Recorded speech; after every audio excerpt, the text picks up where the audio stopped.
The purpose of creation is a topic that puzzles every human being at some point in his or her lifetime. Everybody at some time or another asks themselves the question, why do I exist? Or for what purpose am I here on earth? The variety and complexity of the intricate systems which constitute the fabric of both human beings and the world in which they exist indicate that there must have been a supreme being who created them. Design indicates a designer. When human beings come across footprints on a beach, they immediately conclude that a human being had walked by there some time previously. No one imagines that the waves from the sea settled in the sand and by chance produced a depression looking exactly like human footprints. Nor do humans instinctively conclude that they were brought into existence without a purpose. Since purposeful action is a natural product of human intelligence, humans conclude that the supreme intelligent being who created them must have done so for a specific purpose. Therefore, human beings need to know the purpose for their existence in order to make sense of this life, and to do what is ultimately beneficial for them. Throughout the ages, however, there has been a minority among humans who have denied the existence of God. Matter, in their opinion, is eternal and mankind is merely a chance product of accidental combinations of its elements. Consequently, to them, the question, why did God create man? Had and still has no answer. According to them, there simply is no purpose to existence.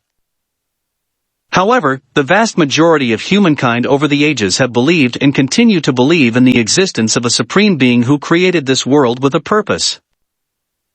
For them it was, and still is, important to know about the Creator, and the purpose for which He created human beings.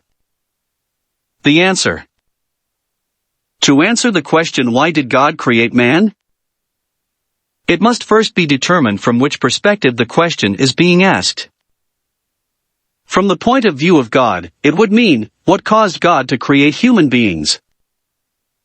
While from the human point of view it would mean, for what purpose did God create humans? Both points of view represent aspects of the intriguing question, why do I exist? In the following pages, both aspects of the question will be explored based on the clear picture painted by divine revelation.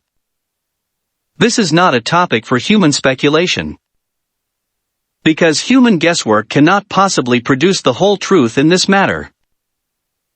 How can human beings intellectually deduce the reality of their existence when they can hardly understand how their own brain, or its higher entity, the mind, functions? Consequently, the many philosophers who have speculated on this question down through the ages have come up with innumerable answers, all of which are based on assumptions which cannot be proven. Questions on this topic have even led a number of philosophers to claim that we do not really exist, and that the whole is imaginary. For example, the Greek philosopher Plato, 428 to 348 BC, argued that the everyday world of changeable things, which man comes to know by the use of his senses, is not the primary reality, but is a shadow world of appearances. Many others, as was previously mentioned, claimed and continue to claim that there is no purpose for the creation of humans at all. According to them, human existence is merely a product of chance. There can be no purpose if life evolved from inanimate matter, which only became animate by pure luck.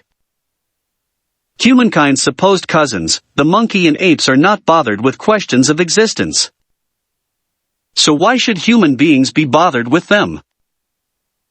Although most people put the question of why we are created aside after occasional brief reflection, it is extremely critical for human beings to know the answer.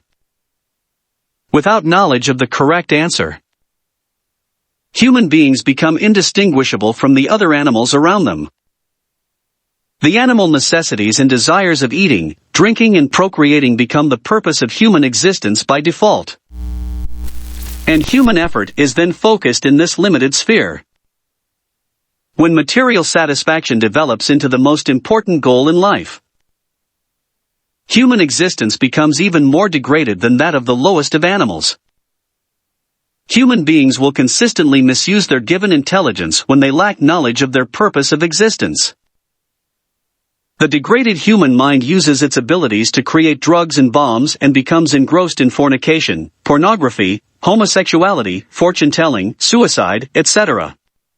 Without knowledge of the purpose of life, human existence loses all meaning and is consequently wasted, and the reward of an eternal life of happiness in the hereafter is completely destroyed.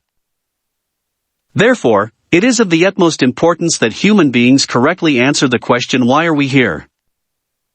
Humans most often turn to other human beings like themselves for the answers. However, the only place that clear and precise answers to these questions can be found is in the books of divine revelation. It was necessary that God reveal the purpose to man through his prophets. Because human beings are incapable of arriving at the correct answers by themselves.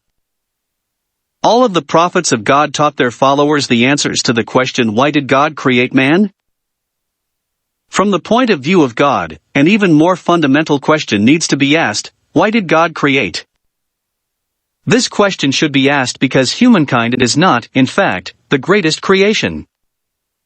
God says in chapter the forgiver of the final revelation. Indeed, the creation of the heavens and the earth is greater than the creation of mankind, but most of mankind do not realize it. The composition of human beings is far less complex than the composition of the universe in which they exist. However, very few people reflect on this reality. Because of the apparent supremacy of human beings over the other creatures on this earth, man's journeys through space, and the continued advancement of their technology and knowledge, humankind in every age becomes arrogant and considers itself the greatest thing in this world.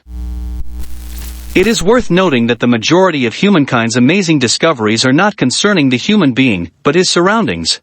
Human efforts tend to be focused on the material world rather than human beings.